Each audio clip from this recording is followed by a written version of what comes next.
The Bible with Les Feldick. An Oklahoma rancher and farmer, Les Feldick has been teaching homestyle Bible classes for 20 years in Iowa, Oklahoma, and Texas. Les Feldick's unique style of Bible teaching has made the books of the Bible come to life. When Les is teaching, it's so interesting that people say time just seems to fly by. And now, here is Les Feldick. Okay, it's good to again have everybody in. We got a good gathering this afternoon, and for those of you on television, we bring these folk in and we do a 4-program session and tape 4 programs, just one right after the other, and we just appreciate so much that these folk come in and become part of our class and our audience. Now again, we always like to remind our television audience that all the past programs, beginning in Genesis 1:1, we've been coming up, as the program says, through the Bible. And all these past programs now are available in videotape as well as the printed page.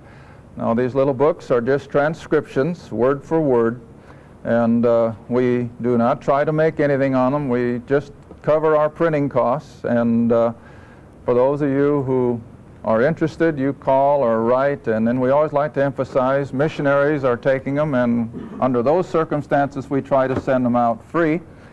But for the rank and file, if you can afford $5 for the book, we appreciate it, and we like to get around 20 or 25 for the tapes, depending on whether there's postage involved or not. So anyway, they always like to make folk aware that all of this material is available. It's a study course, I guess, in its own way, starting in Genesis and just coming on up through, and we are now, of course, up to the book of Romans. And so those of you here in the studio are already turned to Romans chapter 3. And for those of you out in television, you'll remember in our last program we wound up with God's great controversy with the human race, how he had built his case as a prosecuting attorney, not against any one segment, not against any one race, not against any one class, but he builds his case against the whole human race. And if you'll remember, in chapter 1 we looked at the immoral or the amoral man, and God builds his case as to why they are guilty. And then we looked at the moral man. On the outside he's good. There's just nothing that anybody can find wrong with him, but God has just as much to say about him as he does the immoral. And then the third category, of course, was the religious individual who thought because of his religion that he had everything that he needed to meet his Maker. And then we came to that great conclusion as we left our last program that all have failed, all are guilty, there is none righteous, no, not one. And so now we're going to pick up at verse 19 of chapter 3. Now whenever I teach Romans chapter 3, I always like to make a statement that there are 2 chapter 3s in the Bible that I think are mandatory for every believer to understand. The first one is Genesis chapter 3, where we have the account of sin and all of its horrendousness making its appearance when Adam rebelled and ate. And if you can understand chapter 3, why mankind is a fallen race, totally disobedient to everything that God says, and as a result of their fall, then we've seen the 6,000 years of human suffering, of degradation, corruption, evil, wickedness, and it all began back there in the garden. And so now God comes then to that conclusion here in Romans chapter 3 that this is the problem. And the only remedy is the remedy that God himself has provided. And this, of course, flies in the face of human reasoning. And we're going to see why here in just the next moment. So now as we come into verse 19, you'll just glance at the verses ahead of it, and you'll notice it's not a very pretty picture. But that's what God sees whenever he looks at a human being still in old Adam. That's where he saw me, that's where he saw you, and that's where he still sees every lost person. We are an open sepulcher. Our mouth is full of cursing, and we have no fear of God. Well, that's the picture of the unbelieving individual that God sees. So you come down now to verse 19 where it says, now we know. Now when Paul says we know, he's talking about something that's solid ground. This isn't wishful thinking. This isn't something that only a theologian could dream up. This is basic scriptural fact. Now we know that what things soever the law saith, it saith to them who are under the law. Now I don't think any of you here have any trouble answering the question, who was under the law? The Jew.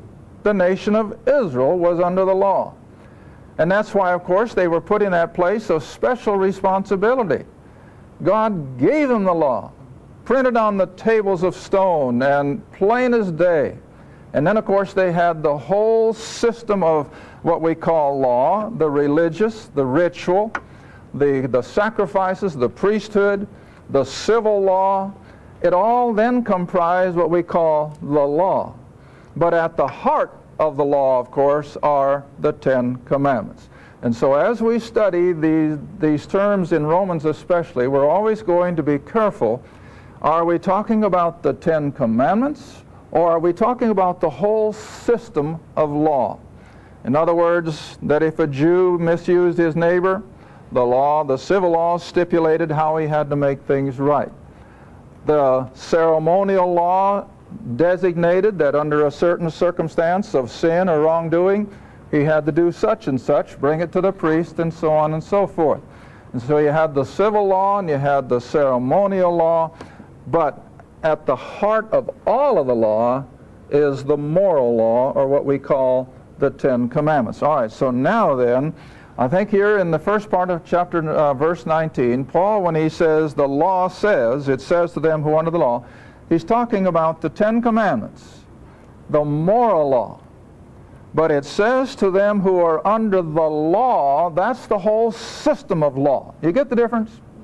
Now let's pick it apart one more time. We know that what things soever the law saith, thou shalt not, it says to them who are under the law, the whole system of law, the whole system, the nation of Israel, and they alone were under that.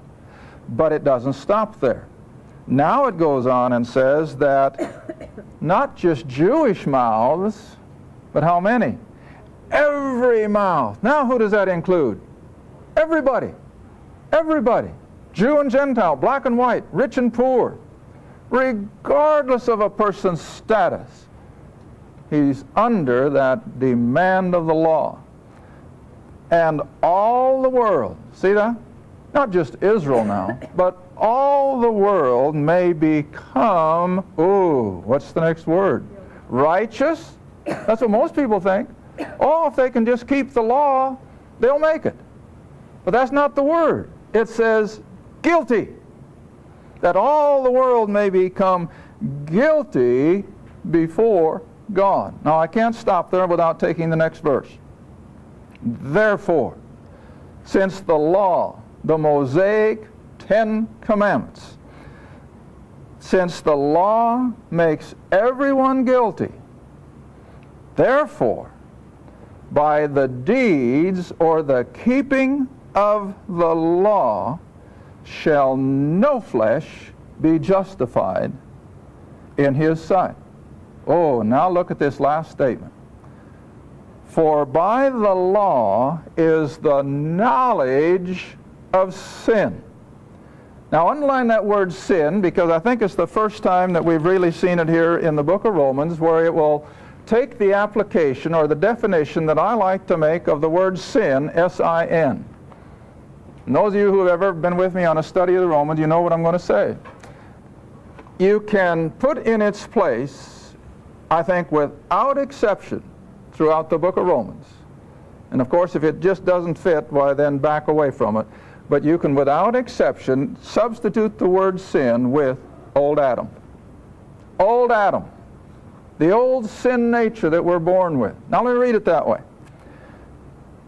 Therefore, by the deeds of the law shall no flesh be justified in his sight.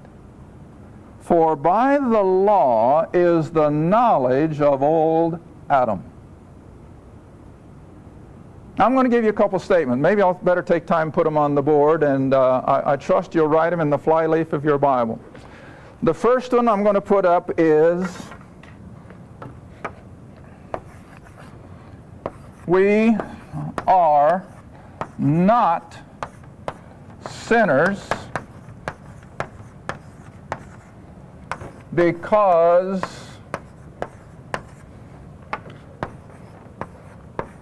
we break the law.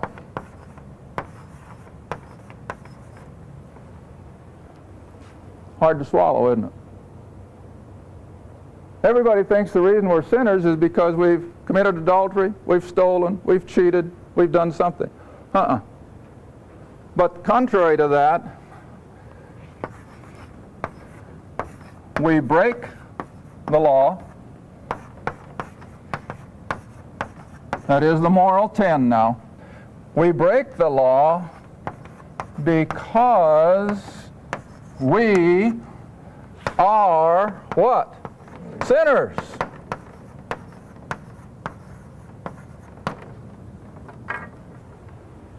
Now that's contrary to what most religions teach.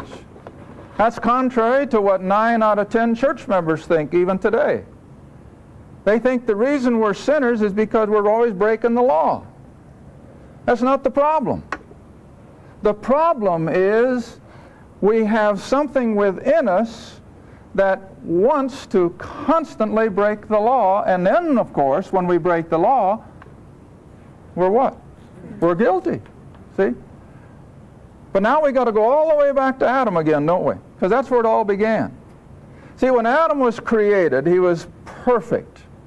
Not an ounce of sin in him, not a sinful thought.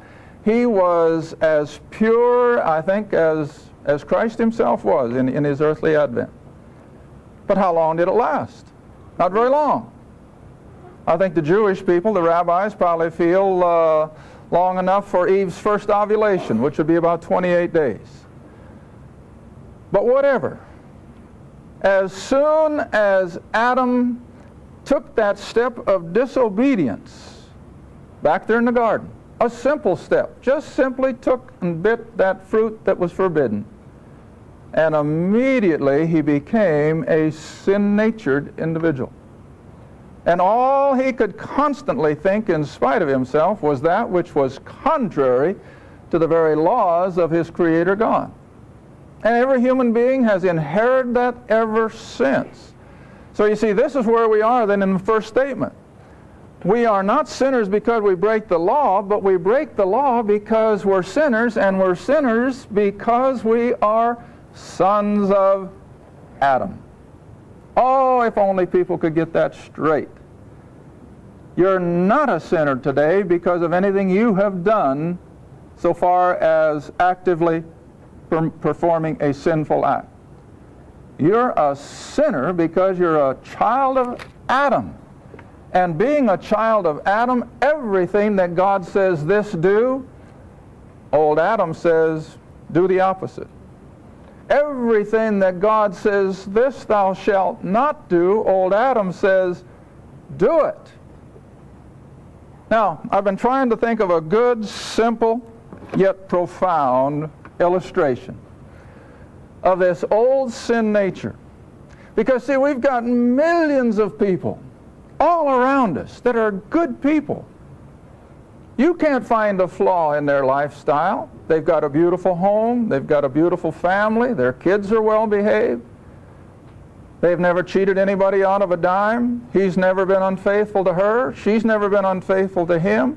And from all outward appearances, they are good people. So, I guess just on the way up, Iris will tell you I was awfully quiet. But I don't know if this makes sense to you or not, but I'm going to try it.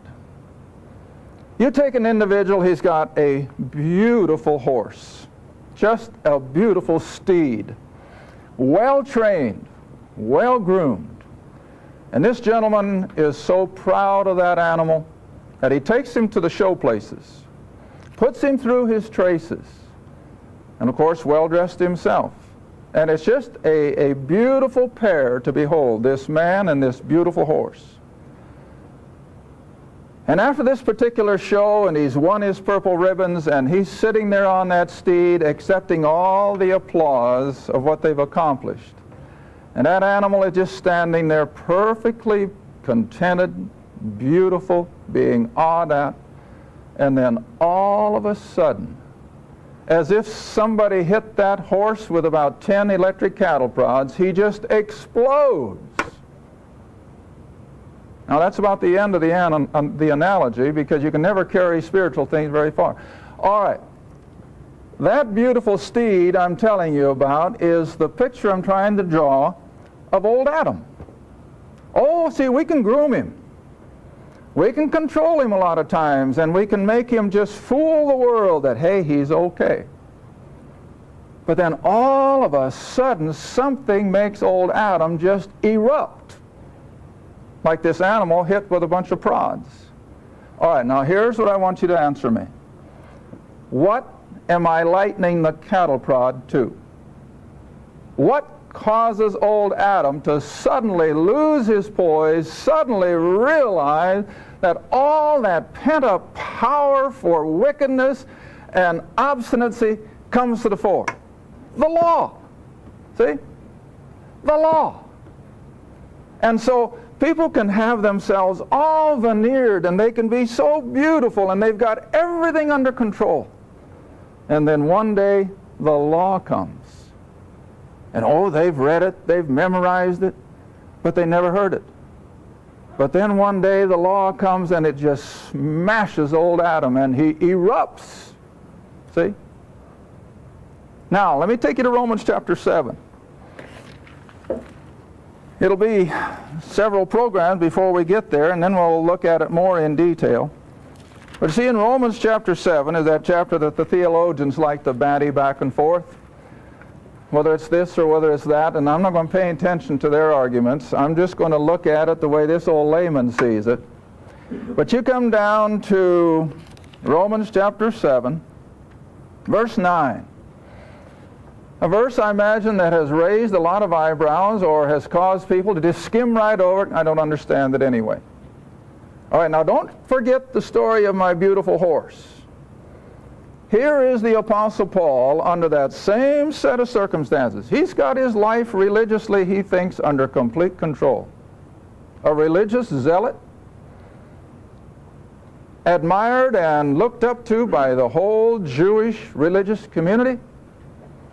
But then all of a sudden, that horse beneath him just erupted, and it changed his life. All right, now look at verse 9 of chapter 7. For I was alive without the law. What does he mean? Hey, he knew the law from the time he was at his mama's knee, let alone Gamaliel. The law had already been in force for 1,500 years before Saul came along. And so he says, I was alive without the law. How could he have been? Because he was part and parcel of that Judaistic society. Well, should I tell you where Saul was? Where most people are today when they read their Bible. They read, but do they understand?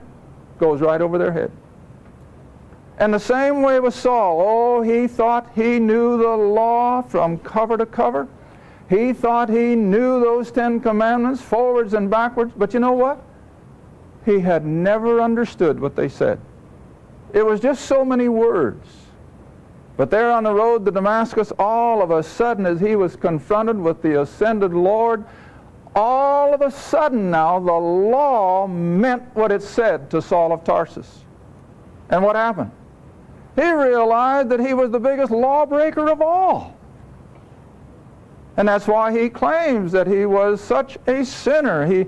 He had persecuted the believers. But it was when the law finally got a hold of old Saul that he had to recognize, I'm nothing, see?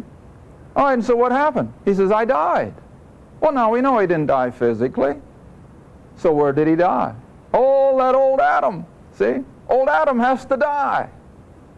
And that's the whole theme of this book of Romans, is to deal with that old sin nature that is constantly making man rebel against the very tenets of God. Now, by now you should be able to see what I'm driving at. Is that something that we can do in the energy of the flesh? No. There's no way you can deal with old Adam in the flesh. Because just like the gentleman with his beautiful horse, oh, he's trained him, he's shown him, he's had it applauded, he's gained his rewards over him. But then one day when that horse was finally exploded with an outside source of energy, it showed itself for what it really was. It could be just as cantankerous, it could buck him just as far as the worst bronc could ever do. And that's where our old Adam is. And we have to come to grips with that old Adam. And you can't do it by joining a church. Now, I'm not against the church. Don't ever let anyone get the idea. I'm just using it as an example that that is not what we have to do in order to get right with God. We have to first and foremost deal with this old Adam. And remember, he's in the area of the invisible. You can't lay Adam out on the table. You can't examine him. You can't open him. Old Adam is in the area of the spiritual. He's in the invisible, and consequently, whenever we start dealing in the area of the invisible, there's only one individual, if I may use the word, that knows how to do it. And who is it? The Creator himself. The Creator himself is the only one that can delve down into the depths of the Spirit. And so we have to deal with old Adam then through the work and the power of our Creator, of our Savior, and of our Lord. All right, come back to the verses again in Romans chapter 3. So he says, knowing that, I'm in the wrong chapter. Romans chapter 3, verse 19. Now we know that what things soever the law saith, it says to them who are under the law, to the nation of Israel, but that every mouth may be stopped. Now just think about that for a minute, and I'm trying to get all my class people over the years prepared, and it happens all the time, for that good neighbor or that good friend or that good customer or that good client who comes in and the conversation comes around these things, and that person will say, well, now I'm doing the best I can. I think I'll make it. So don't give me a hassle, because I'm pretty good. I'm keeping the commandments. I've joined the church. I'm a good family man. I give. Don't talk to me about my having any problem facing eternity. But you see, they haven't dealt with the core problem, old Adam. And so the law is the only way that God can come to that kind of a person and say, you're guilty, see? Because I don't care how good they may think they have been, I don't care how good their record is, God still looks back and sees that throat like an open sepulcher. He still sees a mouth that's full of cursing.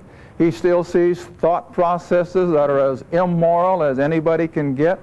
And that's all coming out of old Adam. Another good illustration is back in the bootlegging days, in the 30s. They could outlaw alcohol consumption if they wanted to, but you can't stop people from getting it. So the only way they could really deal with the alcohol problem was to do what? Find where it was being made. And that's what they tried, of course. Get rid of the stills.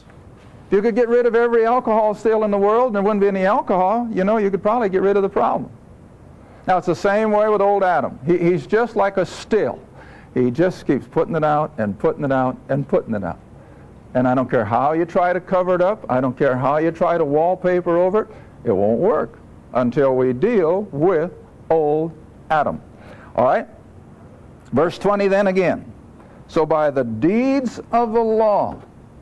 Now I'm pressing on this, and I'm going to keep repeating it yet for a few moments because I don't want anyone to miss the point I'm trying to make. That you cannot approach God on the merit of what you have done. I don't care what denominations teach. I don't care what theologians may teach. We have to come back and realize that God says we can do nothing to merit favor with Him. And we're going to see when we get into chapter 4 that's, it's so plain. But Abraham, Paul says, believed God, And it was his believing that caused God to call him a righteous man. And then the next verse says, not of works, lest he should boast. You know, I've made the comment to my classes, and I think maybe I said it even on the program a long, long time ago. Have you ever envisioned heaven, and you're there because of what you did to merit it? You know what I've told people? Everybody will be crossing the street ahead of time because, oh no, I don't want to listen to that guy again. I don't want to listen to him tell me again what he did to get here. It'd be awful, see? But it won't be that way. Because every one of us are never going to be able to say a thing that we have done got us there. It was only the work of a merciful God, see? All right? So by the law, again, verse 20, is the knowledge or the understanding of our old Adam. The knowledge of sin or the knowledge of our old Adam. And it's the only place you'll find it. Now again, as I was mulling these things over, you see, you don't find language like this back in the Gospels. Jesus didn't get into this part of the whole problem. Jesus more or less was just dealing with those Jews under the law. But you see, now the Apostle Paul is breaking out by Holy Spirit inspiration, of course, and he's delving into the whole human race. Not just the problem in Israel, not just the problem with Jews. He's delving into the problems of the whole human race. Look at your newspaper today. The whole front page, I don't care whether it's the Tulsa World or the Oklahoma City or whether it's a Timbuktu. Every newspaper in the world today, their whole front page is covered with the same kind of stuff. Murder, rape, terrorism, crime, immorality. Why? Because the world is under the control of course, Satan at the top of it, but it's the old Adamic natures, see? And this is what we have to understand. It's old Adam who is at the heart of the sin program. It's old Adam in the realm of the Spirit that we have to deal with through the power and the mercy and the grace of God. Thank you for watching Through the Bible with Les Feldick, a weekly Bible study. If you would like more information about the Les Feldick Ministries, a Bible study in your area, or about this program, write to Les Feldick Ministries, Route 1, Box 760, Kinta, Oklahoma, 74552. That's Route 1, Box 760, Kinta, Oklahoma, 74552. Through the Bible with Les Feldick is viewer supported, and your gift is appreciated. Thank you, and be sure to tune in next time for Through the Bible with Les Feldick.